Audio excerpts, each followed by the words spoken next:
Hello, beautiful soul. Welcome back to my channel. My name is Rusnaini, and in today's video, I am going to talk about, is your child spiritually gifted and how do you know?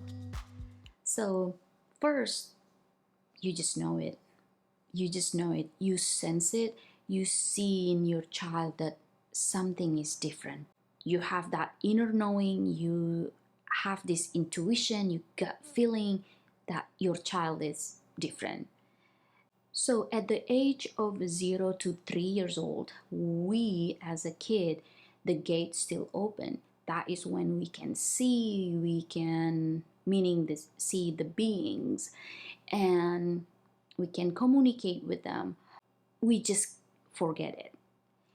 And some kids, they are still have that ability at the age of 4 to, it's depend on every kid. There are many kids as well that they can see even they already 9, 10 years old.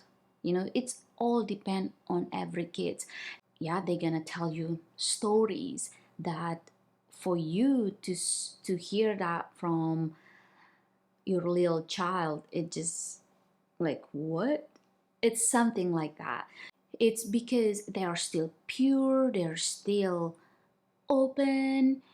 And in my case, I still have that ability to communicate with them, to see them, even when I was 9 years old. So every child is different. The other thing also to see is that your child is sensitive to the energy, either the energy of the place or the person. And you might confuse like why my child is not liking this certain person. Like there's this person that they just don't like to be around that person, or there are certain places like sometimes they don't want to go to their room, sleep alone, not because they are wanting to be with you 24/7. Well, some kids, yeah, but I'm talking about the gifted child here. So sometimes they see things that it scared them. It's so important to give them understanding that those beings who look like scary, you look like really wild looking, they are not there to harm them. They are not there to be mean or to bother them. They're just so impressed to your child that your child can see them and can communicate with them, can play with them. And it's really important to communicate with your child as they are like your friends, because every child, they have their own intelligence. They know. You don't need to worry about what you're going to say to them, what you're going to tell them to make them understand. Don't worry about that, because the child is understand what you're going to say, what you're saying to them. I have this experience when I was a little kid. Since I have that ability to see the beings, and most of the time they doesn't look good, and also that is just like, since we don't see that often in daily basis, so we think that is creepy or that is scary. So we have this judgment of what we don't see often. It's like scary looking, creepy looking. Yeah, sometimes, yeah, of course it's scary when you see blood. And I think that is also the way that we create judgment over the things. Like for example, when you see beings that you don't see often, especially when they are bloody, it's like we automatically judging that, oh, that's creepy, that is scary. But it's really actually not.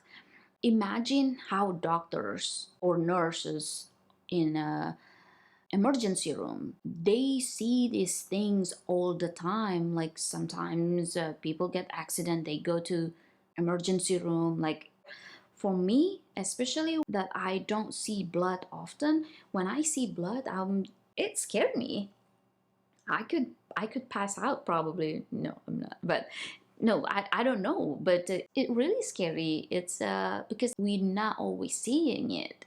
So back to my childhood story, that I had that ability. I cannot remember when that ability is closed. Um, because I remember at the age of 9, I still have imaginary friends, and yeah, but the thing is with my father, he always tell me that, oh, I am just imagining it, like it just all just my dream, it's all my imaginations. But no, that really I can see them, what they look like. And yeah, sometimes I don't understand what they're saying, they speak different language. But yeah, so I started to trust my parents. I started to trust my father, like, oh, maybe I am just imaginating imagining I am just imagining this. Yeah. uh so I started to not believe in myself. I started to not believe what I say, like, oh, I keep telling myself, oh, I'm just imagining it. Oh, this is just my dreams. But in fact, that is not true. That's Most kids have that ability to see, until they said, like, okay, I don't want to see anymore, because we have that ability. So when you have child, a spiritually gifted child, like, talk to them the way that you talk to your friends. Acknowledge that they have a gift, that one day when they are mature enough, they can help other people. Who knows what they're gonna do, but that gift, it's going to help them. So I also have an experience with my son Jonas. He is able to see the beings, the story that he told us, me and my husband, the story that he told us, that this is not something the child that 3 or 4 years old can talk about. Like, it's so details, the story that he was sharing, it's so details that it just blowing our minds away. So that's also what you need to pay attention to your child. If he or she talk about things just so detailed, trust them.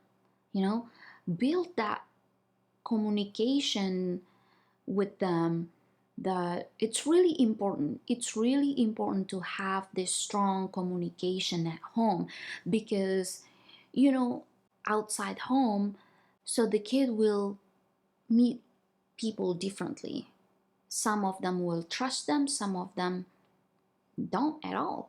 Some of them, like, will listen to their story because it's interesting. Some of them don't want to listen to their story at all.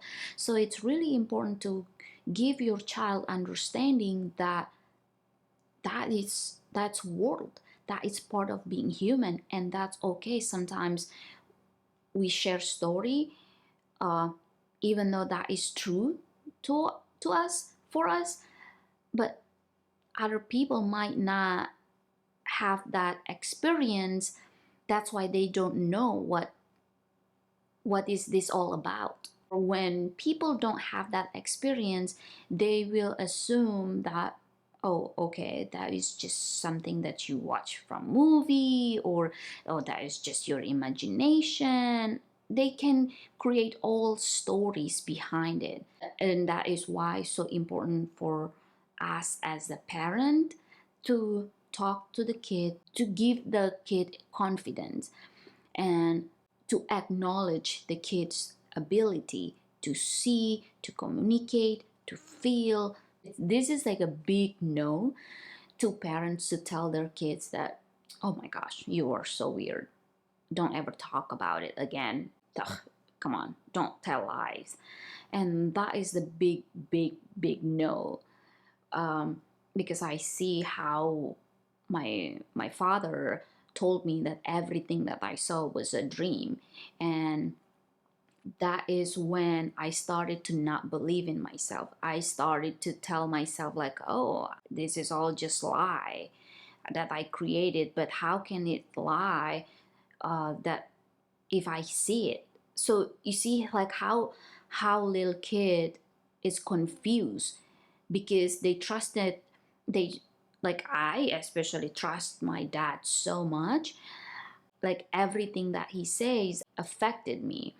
Yeah, I just didn't understand very well at that time. Nobody ever told me how to manage all of this. So when I was a child, I wasn't allowed to speak my truth. And now, as I am a parent, I really embracing to my child that I want them to tell their truth. It doesn't matter what it is. I want them to share everything to me, what they see, what they hear, whatever that they experience.